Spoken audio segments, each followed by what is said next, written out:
Siamo col signor Paolo Coppo del Consorzio Trieste, 1600 ombrelloni al Lido di Jesolo.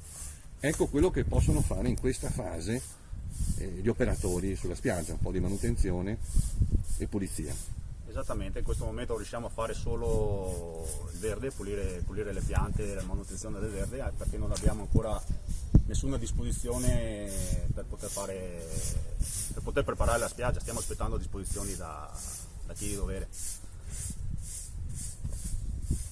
Voi già rispettate una distanza piuttosto ampia della piantana, quindi le indicazioni della Regione o dell'USL potrebbero essere già rispettate.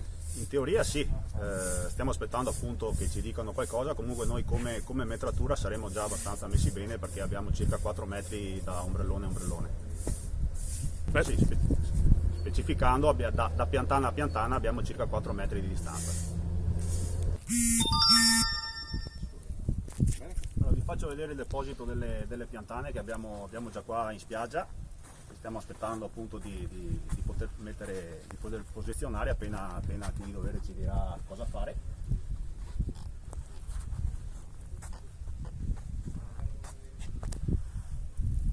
E stiamo aspettando anche che finiscano lo spianamento della spiaggia. Hanno già iniziato, stanno venendo avanti dalla zona del faro.